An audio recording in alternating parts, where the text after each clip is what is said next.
Hello, it's been a little while since my update, and the reason for that is actually Lulu's fault. You can see the back parts of her and one of her ears, oh, she's moving. There, that worked. It's her fault, sort of. One of my coworkers wanted a cat cam on her. I work this is my personal office, and then I have a work office, which is actually my living room. And I was working, and he wanted to see Lulu, but we were working, and the camera's on either this ginormous screen or my laptop, and then I can't type. So anyway, I brought in the webcam and did a cat cam, and then every time I wanted to do a video, there was no webcam in here. So anywho, brought it back in. My food stuff has been really good for a while now. Month or more, 2 months, I don't know. It's been good. I've done low carb diets before, and I never that thing they tell you, oh, your cravings for sugar. Well, I'd never experienced the cravings for the sugar or the carbs going away. In fact, I broke my diet all the time. I did manage to have an extended time on a diet once, but that was more for health reasons than weight loss reasons. So the fact that I have not really been tempted is pretty good. I mean, I've been in this kind of place before, and it's something I want to talk about here, which is that I just feel kind of like locked and loaded into the food plan. And I'm not even interested in cheating or splurging or whatever you want to call it. I've been in that locked and loaded position before for some extended periods of time, but this does feel a little bit different. I don't know that I totally trust that it is different, but it feels different. It feels sustainable. When I look to my future, in past diets, I've always looked to, oh, I can have this, that, or the other thing when I'm done. This time around, I look at keto recipes, and I go, oh, when my calories, when I level up my calories a bit more, or not even a bit more, but like when I'm in maintenance stage, then I can have that meatball lasagna or whatever it is that, that keto kind. So I look forward to keto recipes, not so much like cake or bread products. In fact, this past week, Keto Chick, went to a bread factory and took a tour with a group of people in the city, and it was really fun. Saw lots of they call it Bun City. All these hot dogs, not hot dogs, but the buns were going overhead on conveyor belts all throughout the whole place. More carbs than you could possibly imagine were in that factory. And at one point towards the end of the whole thing, they pulled 9-grain loaves off the conveyor belt, like just the loaf, not in its package yet or anything, hot from the oven. Pulled that sucker off.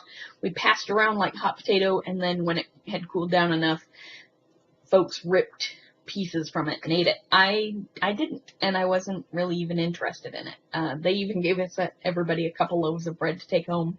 I didn't take any loaves of bread home. I did get a magnet, so that was nice. But I really just wanted to see how things were made, and it was pretty interesting, and I'm glad I went on the tour, and I thought, okay, I'm probably going to cheat on this tour, but then I wasn't into it. I'm sure it was awesome. It smelled great all the way along. It smelled like bread, though, and I don't really eat bread now. So, but again, I've been here, so I can't really, I've been in similar states of mind, so I can't, for me, I don't want to depend on the fact that, I've beaten this thing. I should speak for myself. I don't think I will ever beat this thing. I don't necessarily totally buy into the whole Overeaters Anonymous thing, although I've certainly attended meetings and that sort of thing.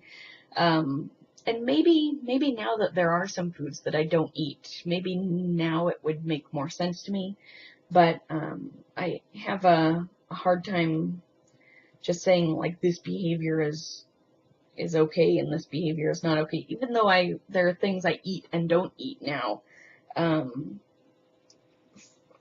guess maybe I could see, like, I decide to eat this or the other thing based on, a particular mood I'm in or something. I don't know. Anyway, I don't totally buy into the official Overeaters Anonymous plan, but I do buy into, based on my experience, the fact that I am never going to be a normal person about food. Like, even if I figure out how to behave, and even if I figure out behavior modifications, and even if those things become second nature to me, I think I will always probably need to be aware of them, if nothing else. Even if it's in a positive way. Like, even if I say to myself, when I'm 70 or 80 or whatever I'm gonna be, even if internally I think to myself, good decision, or another good decision, or, good thinking, or, even if I always am consciously pleased with decisions that I make, I think I'll still always need to be conscious of those things. Certainly, I don't want to go back to the kind of chick who has driven all over the city looking for food, the right balance of savory and sweet. I look back on those days as really dark, depressing days, and I've spent a lot less time in bed since my food has changed. I didn't think of myself as depressed, but if I were to think about depressed behaviors, maybe either I was a little depressed or I needed more sleep, because I seem to need less.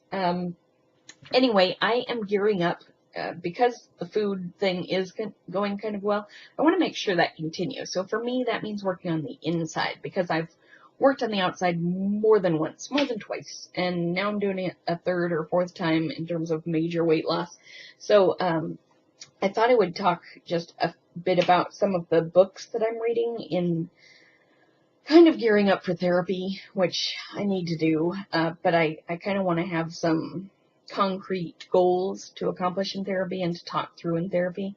So first of all, I mentioned a book a while back that I had not really started, but now I've started and I've actually returned to Audible because it sucked so hard, called The Beck Diet Solution. Yeah, unless you've been living under a rock and know nothing about dieting, and or you like people to talk down to you like you're an idiot, or need a mama, then I don't think this is the book for you. Again, that's my personal opinion. Your mileage may vary, but Beck Diet Solution, I actually returned it to Audible. I don't return that many books to Audible. But I am going to, I think I started a book and I never finished it. I have it on CD, by Janine Roth, called something like Women, Food, and God. She wrote a bestseller called When Food is Love, which is on my list of Audible books, and I plan to listen to that. And then I started a book, and I've totally forgotten the lessons already. I probably need to write them down or talk about them. I was going to do a video about them, and then I got distracted and I never got to it, and now I've lost the key concept. So I've totally got to start this book over. But I remember that it had some really seemed like good stuff. So I have high hopes. It's less than 4 hours long, Audible-wise, probably available via other formats, called The Practicing Mind, Developing something that runs off the screen. But The Practicing Mind is what's before the colon, and it's by Thomas M. Sterner, Sterner. And I got some good stuff out of it, and, no guarantee those things are going to stick in your head unless you talk about them or write about them or maybe finish the book. So I'm going to restart the book, and so expect an update on that in the future. And then I do want to have some concrete kind of goals or things to work through,